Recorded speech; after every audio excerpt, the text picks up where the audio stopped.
Welcome back to the Word in Our Hearts. Please consider hitting the like button and hitting the follow button or the subscribe button.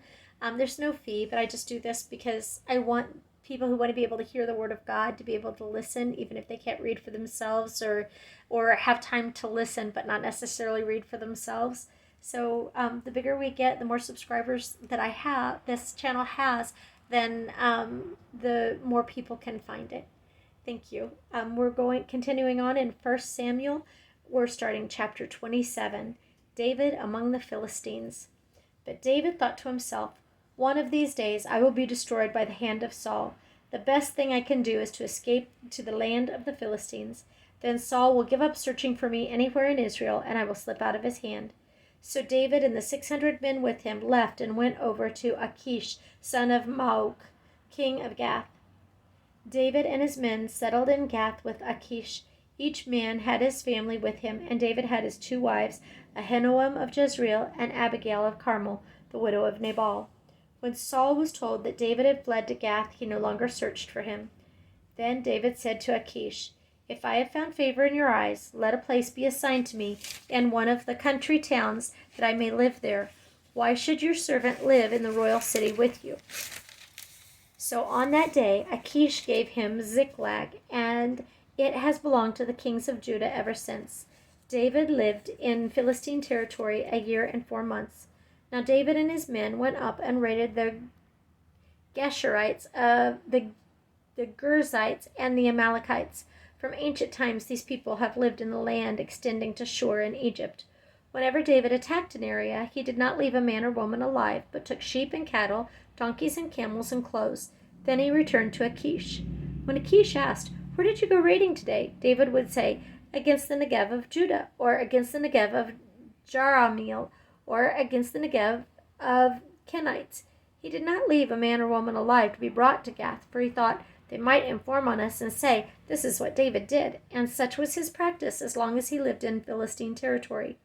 Achish trusted David and said to himself, "He has become so odious to his people, the Israelites, that he will be my servant forever." Chapter 28, Saul and the Witch of Endor. In those days the Philistines gathered their forces to fight against Israel. Achish said to David, "You must understand that you and your men will accompany me in the army." David said, "Then you will see for yourself what your servant can do." Achish replied, "Very well, I will make you my bodyguard for life." Now Samuel was dead, and all Israel had mourned for him and buried him in his own town of Ramah. Saul had expelled the mediums and spiritists from the land. The Philistines assembled and came and set up camp at Shunem, while Saul gathered all the Israelites and set up camp at Gilboa. When Saul saw the Philistine army, he was afraid. Terror filled his heart. He inquired of the Lord, but the Lord did not answer him by dreams or Urim or prophets. Samuel then said to his attendants, "Find me a woman who is a medium, so I may go and inquire of her." "There is one in Endor," they said. So Saul disguised himself, putting on other clothes, and at night he and 2 men went to the woman. "Consult a spirit for me," he said, "and bring up for me the one I name." But the woman said to him, "Surely you know what Saul has done. He has cut off the mediums and spiritists from the land. Why have you set a trap for my life to bring about my death?" Saul swore to her by the Lord, "As surely as the Lord lives, you will not be punished for this." Then the woman asked, "Whom shall I bring up for you?" "Bring up Samuel," he said. When the woman saw Samuel, she cried out at the top of her voice and said to Saul, "Why have you deceived me? You are Saul!" The king said to her, "Don't be afraid. What do you see?" The woman said, "I see a spirit coming up out of the ground." "What does he look like?" he asked. "An old man wearing a robe is coming up," she said. Then Saul knew it was Samuel, and he bowed down and prostrated himself with his face to the ground. Samuel said to Saul, "Why have you disturbed me by bringing me up?" "I am in great distress," Saul said. "The Philistines are fighting against me, and God has turned away from me. He no longer answers me either by prophets or by dreams, so I have called on you to tell me what to do." Samuel said, "Why do you consult me now that the Lord has turned away from you and become your enemy? The Lord has done what he predicted through me. The Lord has torn the kingdom out of your hands and given it to one of your neighbors, to David. Because you did not obey the Lord or carry out his fierce wrath against the Amalekites, the Lord has done this to you today. The Lord will hand over both Israel and you to the Philistines, and tomorrow you and your sons will be with me.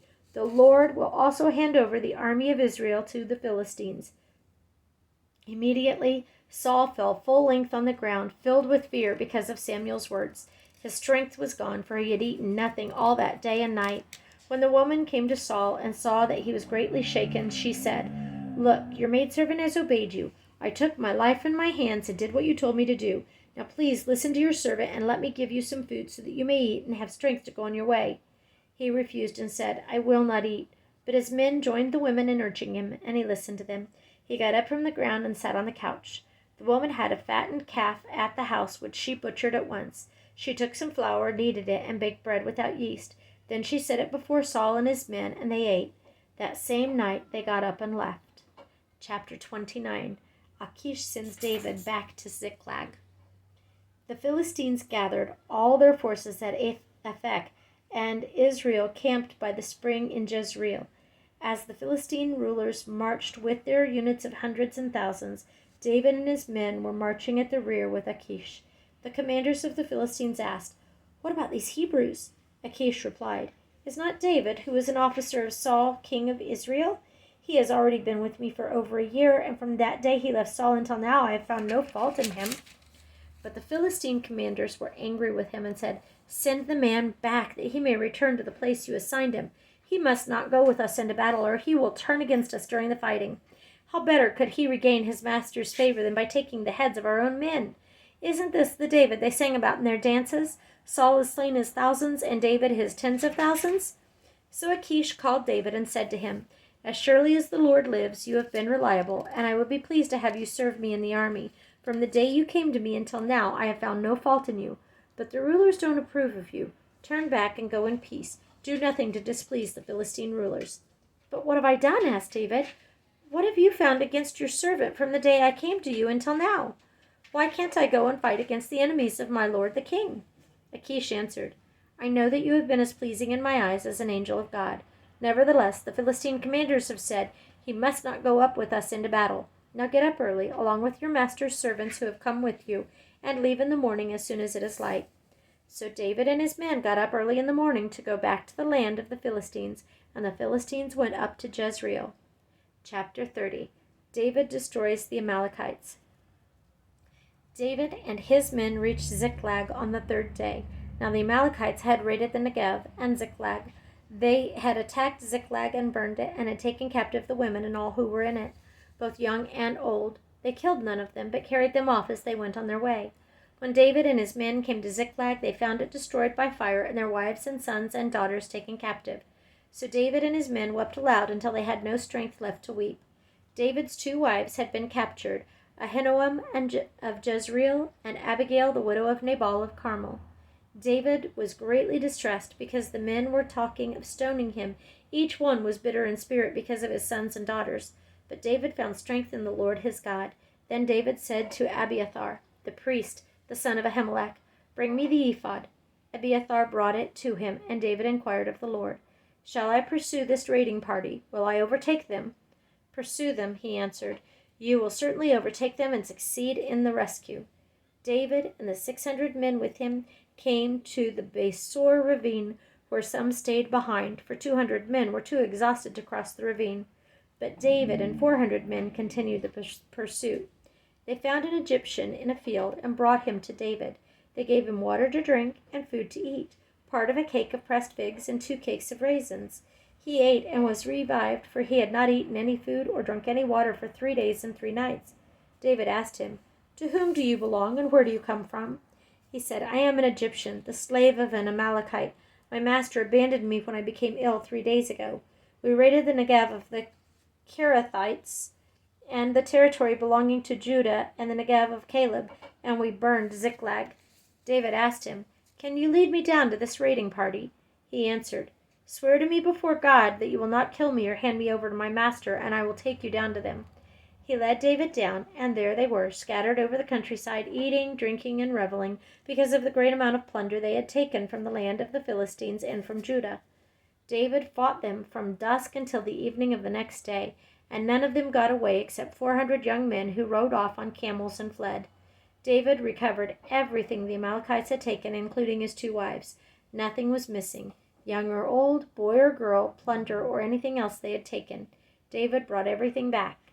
He took all the flocks and herds, and his men drove them ahead of the other livestock, saying, "This is David's plunder." Then David came to the 200 men who had been too exhausted to follow him, and who were left behind at the Besor ravine. They came out to meet David and the people with him, and David and his men approached. As David and his men approached, he greeted them. But all the evil men and troublemakers among David's followers said, "Because they did not go out with us, we will not share with them the plunder we recovered. However, each man may take his wife and children and go." David replied, "No, my brothers, you must not do that with what the Lord has given us. He has protected us and handed over to us the forces that came against us. Who will listen to what you say? The share of the man who stayed with the supplies is to be the same as that of him who went down to the battle. All will share alike." David made this statute and ordinance for Israel from that day to this.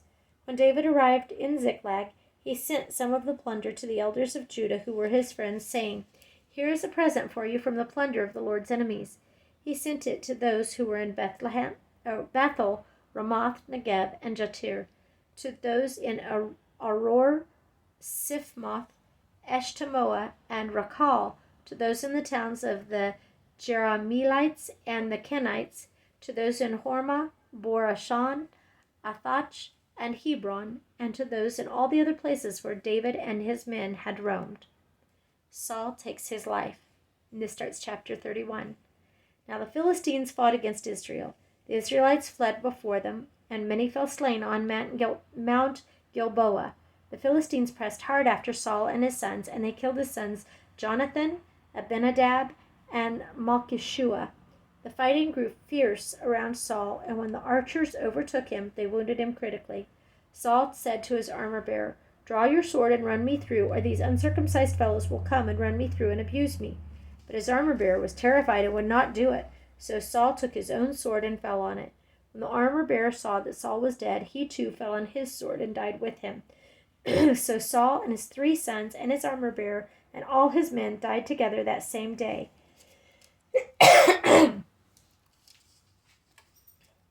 When the Israelites along the valley and those across the Jordan saw that the Israelite army had fled, excuse me, and that Saul and his sons had died, they abandoned their towns and fled, and the Philistines came and occupied them. The next day, when the Philistines came to strip the dead, they found Saul and his 3 sons fallen on Mount Gilboa. They cut off his head and stripped off his armor, and they sent messengers throughout the land of the Philistines to proclaim the news in the temple of their idols and among their people. They put his armor in the temple of the Ashtoreths and fastened his body to the wall of Beth-shan.